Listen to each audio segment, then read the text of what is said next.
Pour vos portails et garde-corps, faites le choix de Finalu Clos 2000. Votre spécialiste depuis plus de 25 ans, zone artisanale de la tannerie à Ancerville. Contactez-nous pour vos études et rénovations 03 29 75 22 25 ou sur clos2000.fr. Ouvert du lundi au vendredi et le samedi sur rendez-vous.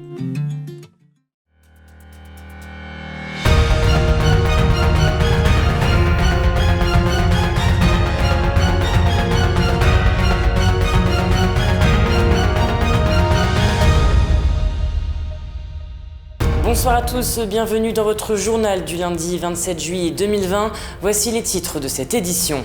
Annulation des élections municipales à Vassy, un nouveau tour dans 3 mois, plus d'explications dès le début de ce journal. Une activité nautique est proposée en plein cœur de Joinville à découvrir dans un instant. Puis nous partirons du côté de Bar-le-Duc pour une sortie ludique et sportive.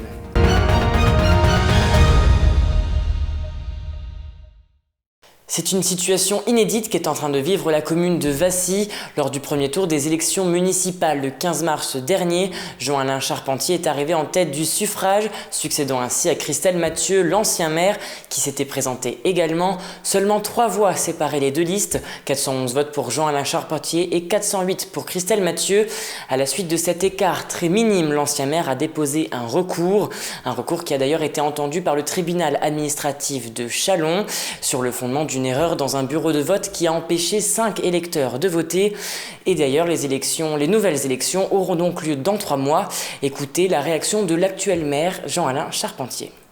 Nous ne sommes pas à l'origine du désordre, de la faute, puisqu'il faut savoir que ce sont des assesseurs, donc des gens de l'équipe de M. Mathieu qui ont créé le désordre, qui ont refusé des électeurs, qui les ont purement et simplement chassés des bureaux de vote alors qu'ils étaient en droit de voter, puisqu'ils étaient réellement inscrits sur les listes électorales. Que les élections se refassent, pourquoi pas, ce sont aux Vasséens de décider et non pas à un juge ni de Châlons ni de Paris.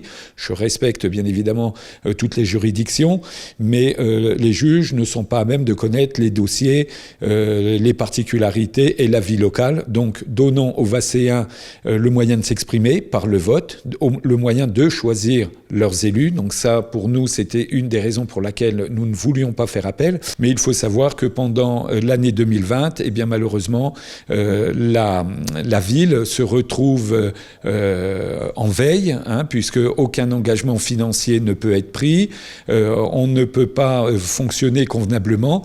Les autres collectivités telles que la communauté d'agglo, le département, la région, tout le monde repart, que ce soit après confinement et après élection surtout. Et nous, malheureusement, eh bien, nous sommes toujours à quai et il va falloir attendre, je pense, le début 2021 pour retrouver déjà une certaine sérénité et puis surtout commencer à pouvoir travailler convenablement et faire repartir la ville. Les élections étant annulées, la ville de Vassy n'aura donc plus d'élus. Une délégation spéciale prendra donc ses fonctions par la suite entre le 17 et 20 août. Je vous le disais en titre, une activité nautique en plein centre de Joinville est proposée aux visiteurs. Il est possible de faire du pédalo sur le Bief en remontant la Marne avec un passage en plein milieu des bois. Cette activité est très appréciée par les touristes. Regardez. Gilet de sauvetage sur le dos, cette petite famille s'apprête à faire du pédalo à Joinville dans le Bief.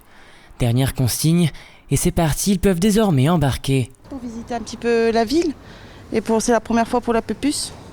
Donc du coup, on va faire ça pour la première fois. Cela fait 3 années consécutives que l'Office de tourisme propose aux visiteurs une petite virée en pédalo de 2 km en partant du centre-ville de la petite cité de Caractère.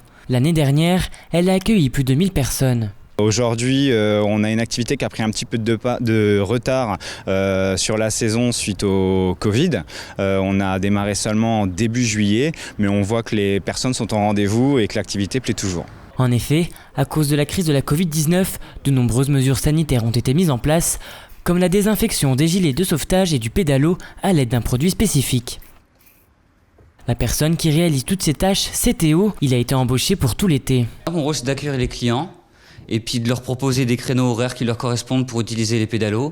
Ensuite, je les équipe et ensuite, je leur explique le parcours et puis après, ils se montent dans le pédalo et c'est parti pour 1 heure de balade. Malgré ces conditions particulières, l'objectif pour l'Office de tourisme est que les visiteurs puissent profiter du cadre naturel, mais pas que.